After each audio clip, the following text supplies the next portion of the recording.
Okay, so good day po ulit my fellow taong bayan Seymour, at ngayon po we're back for our second video of the day because po merong interesting news, which is yung pag-deny po ng Office of the Secretary General sa House of Representatives sa pagtanggap ng hindi lang isa kundi dalawang impeachment complaints. Yung second impeachment complaint po na dapat ifa-file sana ng Makabayan Block, pati yung third impeachment complaint filed by the Duterte Group, parehas po yun hindi tinanggap ng Office of the Secretary General. So ang gagawin ko na lang po sa inyo ngayon, i-explain ko kung ano ba talaga yung trabaho ng SecGen dito. This will be about ministerial and discretionary duties and or functions po ng mga public officers natin, and then re-reviewin din po natin yung actual provisions ng Constitution at ng rules ng House of Representatives para po masagot natin yung main issue natin na whether or not pwede ba tong ginawa ng Office of the Secretary General. Okay, so yan po ang discussion natin for today. And to start things off po, panoorin muna natin yung statement ng Makabayan, and then yung Duterte Group din po papanoorin natin para po mas magka-idea tayo sa reasons ng SecGen sa pag-refuse nila. Well, una, nais namin magpahayag ng dismaya na ayaw tanggapin ng Executive Director ng Secretary General's Office ang complaint. Ayon sa kanya, wala siyang authority to receive the complaint. Sabi namin, under the rules, ang complaint ay dapat pinafile sa Office of the Secretary General at hindi nagre-require ng presence ng Secretary General mismo para ito ay simpleng in a ministerial manner tanggapin ng kanyang opisina. At yun na nga, ayaw nilang tanggapin. So ang ginawa ho namin ay nag-iwan kami ng kopya doon sa opisina, and as far as the complainants are concerned, we have complied with the rules na final namin sa Secretary General ang aming complaint.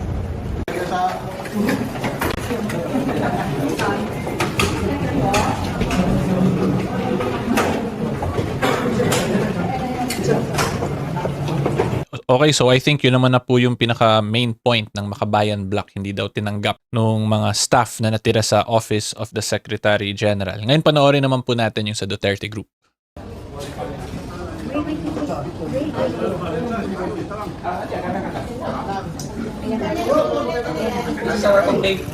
Isang maleta ng complaint. Pwedeng pakita, sir? Pwede pakita? Kasama yung ebidensya. Kasama yung ebidensya. Ayan ang complaint. Yung complaint. Okay, comment lang tayo guys. Isang maleta yung complaint nila, kasama daw yung ebidensya. So mukhang may bala talaga tong Duterte Group ah. Anyway po, ituloy natin yung video. We have former congressmen as complainants also here. Tatlo. Tatlong former congressmen. Tatlong endorser. Thank you. Yung sa mga endorser, congressman. The refusal of the Office of the Secretary General of the House of Representatives to accept the impeachment complaint is a clear violation of both the rules of the House and the 1987 Philippine Constitution. Under the Constitution, the House of Representatives has the sole power to initiate impeachment proceedings. The rules of the House explicitly provide a ministerial duty for the Office of the Secretary General to receive and record impeachment complaints that are duly filed. There is no discretion given to the Secretary General to reject, screen, delay, or block such filings. By refusing to accept the complaint, the office effectively usurps the constitutional authority of the House itself and denies the Filipino people their only lawful mechanism to raise grievances against a sitting president. Sa position ko, we will use other options, legal options. We have other legal options. Well, if we go to the Supreme Court, that's one legal option. Pero para Okay, so I think yun naman na yung main point ng Duterte Group as stated po by former Congressman Mike Defensor. So yan po yung nangyari dun sa dalawang groups na nag-attempt po mag-file ng impeachment complaint against PBBM today. So ngayon po, legal discussion naman tayo. Una po, papakita ko muna sa inyo yung rules ng House itself, kung ano ba talaga ang nakalagay regarding pag-receive ng Office of the Secretary General.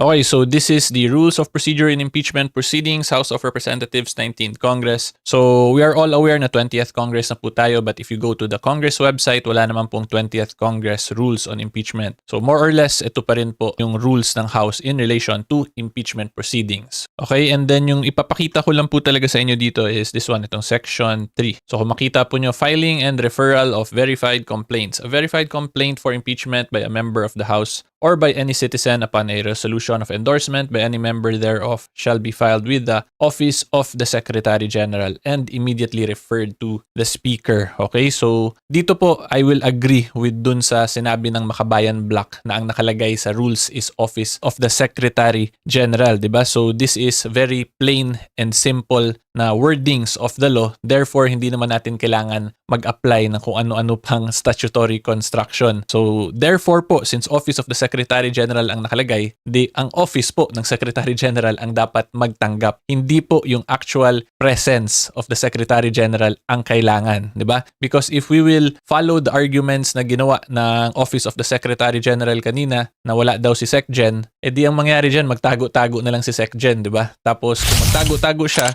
then that will lead to abuse of rights po dun sa mga taong bayan na gusto i-enforce yung right to accountability against erring public officials, di ba? And somewhat similar din po yan sa mga in-explain ko na the office itself does not attach to the personality naman, kundi sa office mismo, di ba? And again, since Office of the Secretary General po yung nakaspecify applying the statutory construction principle na plain and simple or verbal lehis, edi yun, dapat tinanggap po yun ng office. As long as open yung office, operating yung office, then that should have been sufficient for them to accept the impeachment complaint.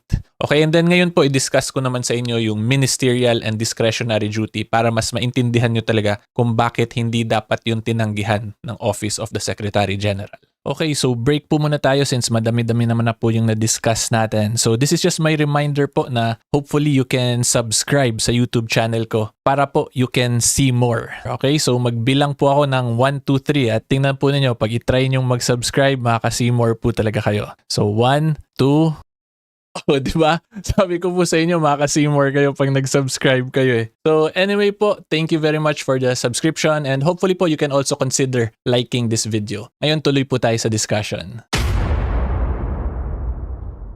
And for that issue po, we are back again in the Duterte versus House of Representatives case because this case actually addressed multiple impeachment issues, one of which is yung mga ministerial versus discretionary functions. Anyway po, punta tayo dun sa relevant provisions. Okay, so ito po, number 5, letter A, ministerial duty of the SecGen and the Speaker. So, i-clarify ko lang din po sa inyo, yung main issue talaga dito sa case na to is yung ministerial duty ng SecGen na pagtanggap niya ng complaint, i-refer agad sa Speaker's office, and then sa Speaker dapat ilagay agad sa calendar of business. Yun yung naging ministerial dito. Nevertheless po, kahit iba yung factual circumstances, similar pa rin po yung legal principle na mag-a-apply. Okay? Which is yun nga po, the distinction between ministerial and discretionary acts of public officers natin. Okay? So ito po yung relevant na legal principle na yan. Purely ministerial act or duty is one which an officer or tribunal performs in a given state of facts in a prescribed manner in obedience to the mandate of a legal authority without regard to or the exercise of his own judgment. In simple terms, pag ministerial po ang isang duty, dapat gawin lang niya yun at hindi na siya mag-isip. Para siyang magiging literal na parang robot lang, natatanggap lang po dapat siya or gagawin lang niya yung duty niya without thinking or using discretion or judgment. Yan yung difference nila. So ngayon, ang next question po natin, ministerial ba yung pag-receive ng Office of the SecGen ng mga impeachment complaints? And for that po, ang titingnan lang natin is the Article 11 of the Constitution itself which provides the procedure po, the fundamental procedure kung paano masimulan yung impeachment complaint. So, ito po ang i-discuss ko sa inyo. Medyo tutulungan ko na yung SecGen's office dito. Sabihin na natin discretionary yung function niya to receive impeachment complaints. Okay? However po, kahit discretionary yun siya, limited lang yung magiging discretion ng Secretary General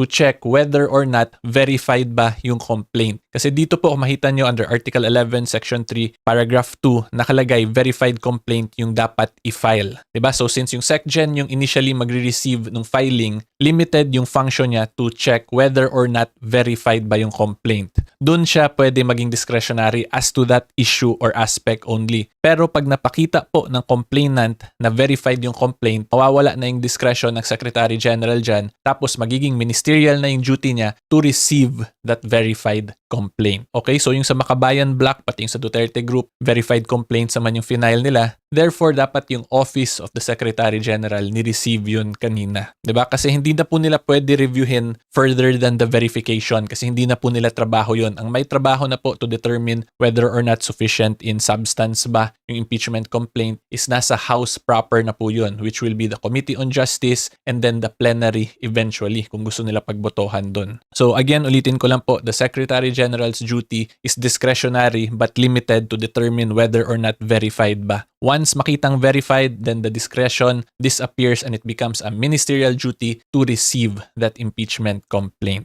Diba? Yun po dapat yung tandaan talaga ng Secretary General's office. Diba? And again, yung rules din po mismo nila ang nagsabi Office of the SecGen yung magre-receive. Therefore, kahit wala yung actual SecGen dyan, nandyan naman po yung mga staff and yung mga deputies niya na pwede mag-act on behalf of the SecGen para umandar at mag-receive pa rin po ng complaints yung Office of the Secretary General. Okay? So ngayon, ang next issue na lang po natin, what if hindi talaga tanggapin ng SecGen kahit verified pa yung complaint?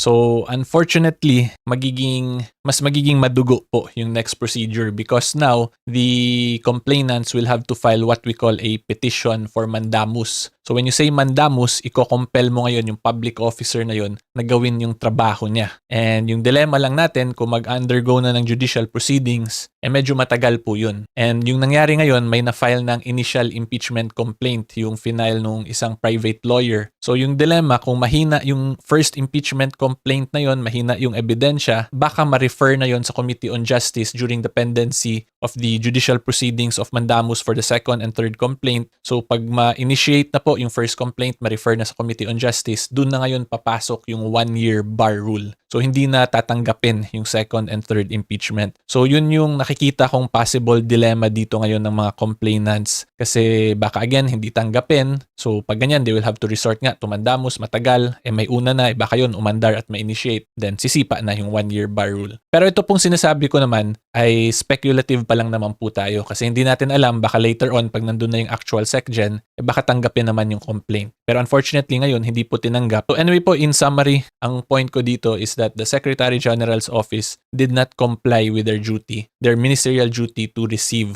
verified impeachment complaints. So yun lang po ang naging issue talaga kanina. Hopefully, klaro po yan. And if you like more legal videos and current events, subscribe lang po kayo sa channel ko. And until next time, see you all po. Bye-bye. Before we start, and I do understand, could we have a moment lang na wag muna tayo mag-record para... Pwede. This is a public office. Yeah. I just have to be... Sige, Tony, go ahead. Sir, pursuant to the people ahead of you, the Secretary General is not around, not authorized to receive. It is the office of the Secretary General. How about the Secretary General? Where's the deputy? Deputy SecGen. Sir, I'm the Executive Director. I am the next in line. Yes. So you should receive. You should receive. In the case of Bautista impeachment, it's the deputy who will receive. Yes. Respectfully. Okay, I'm not here to argue. I don't wish to. Kakampi na dito. Yes. I am just relaying my position. I am not. No, attorney, It's not an instruction. It is. Yeah.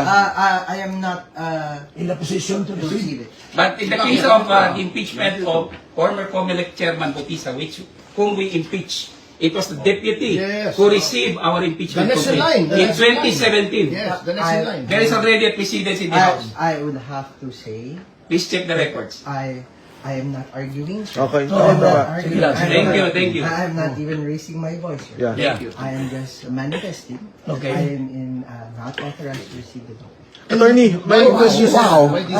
For the record, ako, sir, I'm just saying, I'm not arguing, sir. No, it's okay. Wow, wow. What's your Attorney, question lang. Can it be received ministerially lang? Kahit not you, but Because it's someone? ministerial. No, sir. No one is allowed. Again, the previous right? Okay. I have nicely. But why did you receive the first one? No, I have not received No, bakit nga? What is the legal basis? We're not arguing. which one, sir? Merong first impeachment complaint na nandun na sa office. Kay Attorney Jesus. She was here, sir. Okay. So, ibig mo sabihin, by the simple expedient of not being here, hindi kayo pwede mag-receive? Is that your stand? Sir, I'm just saying. I'm not authorized. I'm not arguing, I'm asking you. I want an answer. I'm just manifesting. I do not have the authority to receive. Yeah, but Attorney, Oh, what is your even basis? the What? office ka na. If I cannot, pababati. Wala din. Okay, What is okay your lang. basis? As a lawyer, both lawyers, you have to tell me what your legal authority Yeah, buddy. is. Sir, I'm just manifesting. And Wow. that's all. Up to what level yung may authority sa office of the section? Can you assure us na wala kayong gagawin to block our filing when we return on Monday? Like Pag nandito na yan sila. impeachment complaint that you already received. Obviously, sir, that is not within my. Yeah, hindi siya yan. It's not my office, sir. Hindi, ang tanong lang, so number 1, you're not authorized. Number 2, the office is not authorized. Number 3, sabi mo si Attorney Jesus was allowed because nandito si Secretary Garfield. Okay, and then ang tinatanong ni Attorney lang is on what basis? Kasi constitutionally the office, not the person. Yeah, buddy. So, ang authority na tinatanong ni Congressman Jing, SecGen ba ang may Instructions. instruction? No. Ano ang basis Hindi nyo? pwede yung ginagawa nyo. Ano ang basis mo kanina? What is your basis? Sir, You tell us your basis. Pero sandali lang. Tinatanong namin. For the record. Okay, For the record. wait, number 1, let's not badger people. I'm not here. Sorry if you feel that way. That wasn't meant to. We don't, You just answer the question para hindi ka mabadger. If you're not answering the question, we demand answers because we are citizens. We are paying your salary. Ganyan talaga. We're paying your salary, so you answer us. For the meantime, I'm making a proper, even if you don't receive, by law we can proper the complaint and all the annexes, and that is legal. If you will not receive, that is deemed legally received by law. we tendered it Tender. to you. We are proffering and tendering it Our in, complaint. under, and by virtue of the Constitution. Teka. Let me say, today is 2:18 Okay, si Attorney- in the afternoon si Attorney of naman- 22nd I January. acknowledge the time is 2:11. Yes. Okay, 2:11. Okay, sige. Para kalma lang tayo, si Attorney naman is here to explain to us. Attorney, maybe Yes, explain it to us right now. I will. Upo muna kayo tayo. Upo muna tayo. Kaya sabi ko baka. Ako muna tayo. Para hindi tayo parang tense dito sa ano. Yeah, Attorney, please sit down here. I note your manifestation, sir. I note your manifestation. But going back, Banyero, to my original question, what is your legal authority in saying that you are not authorized to receive? We want to know. We are It curious. is a statement of fact na I am not authorized. So you are saying that based on your own conclusion of what the law says, you are not authorized. Is that what you're telling this fellow lawyer? It's not in the law. It's Kaya against the nga, law. It's against the law. is that what you're saying? Okay yan, sandali So sinasabi na ni Attorney, I'm not authorized. Is there an instruction, Attorney? No. Walang So instruction that- from SecGen, walang instruction from... Okay, going to my next question. Okay. Since there is no instruction, you're saying that you cannot receive the complaint is based on your conclusion of the what the law says. Wait, sir. Pakalit naman, sir. These questions, what are they for? We want to know because we are citizens. We are paying And your this is a public salary. office. You are a public official. Okay, one by one. Under the Constitution, very clear that if there's an impeachment complaint and duly endorsed by O sige, para maliwanag na. I refuse to be covered by any media recording or anything. Ano, this is public. Wala yan sa ano. Hindi pwede. This is a public office. Public office. Hindi to private conversation pare ko. For manifestation's sake, Okay. Okay. I just manifest. Okay, go I ahead. am not consented to any recording or broadcasting of any conversation here, as I don't. Okay. Our lawyer and co-complain that according to Topacio will tender Okay. the complaint. Okay. Hindi, sandali lang, for the record. Oo. We'll tender the complaint in accordance with the Constitution. I note, I note for the proper. That's Kanina yun, di ba? I know. Inabot ko. I note for the proper. I said no. Para let's go through the motion. Okay na. I said no.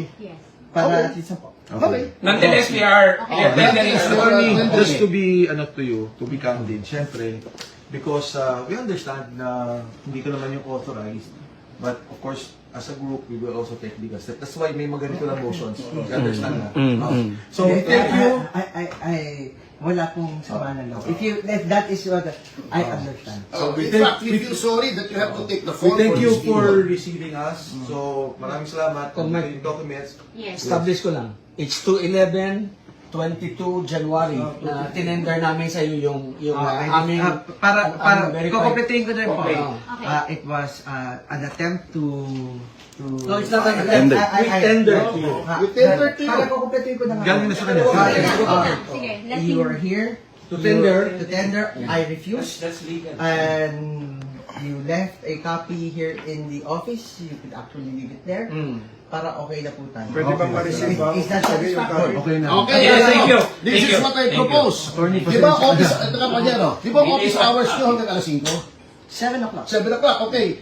Since wala si Cheloy dito, hihintayin namin na dumating siya ulit. Yeah, very. Ako, hintayin ko. I'll stay here until 7. Sama si Cheloy.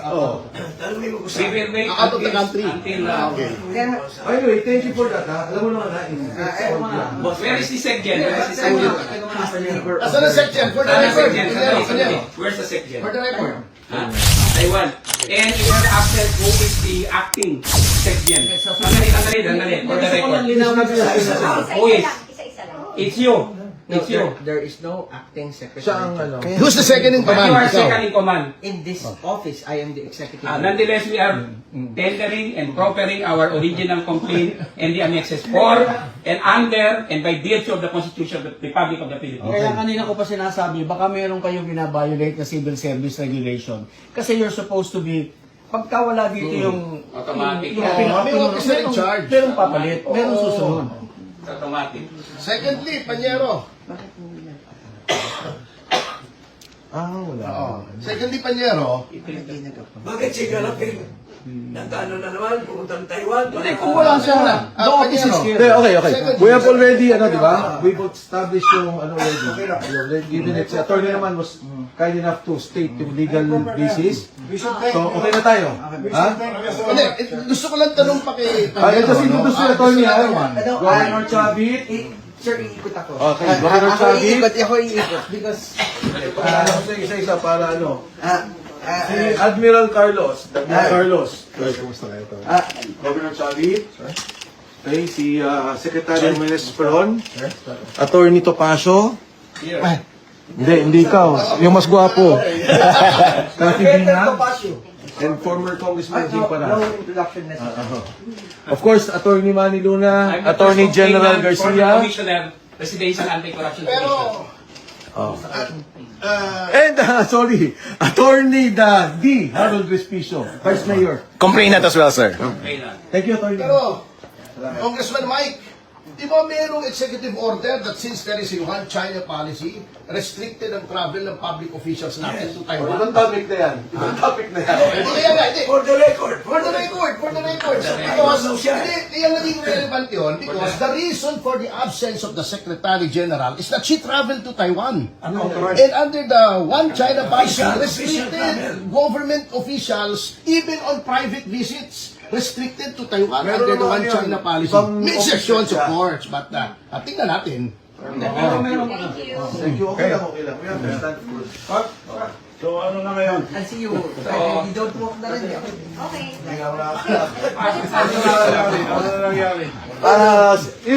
Yun naman, binigyan naman ni attorney yung... Enter naman tayo, that's enough. That's the legal requirement. Tira, manong, let's go. Iwan mo namin yan. Ay, Kong! That's No personal. Thank you. Attorney, any quick statement, sir? 5K nanonood sa live ngayon? Again, I am not consented to be recorded. Alright. Alright. Kung Mike, for the 5,000 watching live, anong statement natin? Well, una sa lahat, si attorney was kind enough to come here and sabihin niya na hindi niya kayang tanggapin. So, itong opisina to kasi hindi naman tao eh, but na office. Sa saligang batas, kailangan niya tanggapin talaga. And ito ipapakita lang na talagang yung nauna impeachment ay kalokohan at gusto nilang babuyin ang ating proseso ng saligang batas sa impeachment. Ito lang ang pagkakataon ng tao magreklamo, hindi ba pinayagan?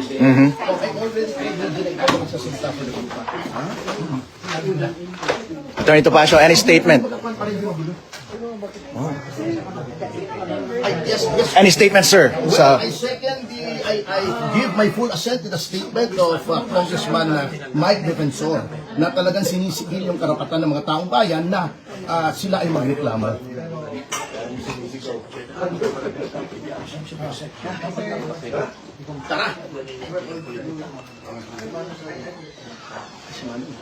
Congressman Paras, ano pong statement natin sa kanilang pag-refuse ng ating complaint? Well, unang-una, wala daw yung SecGen.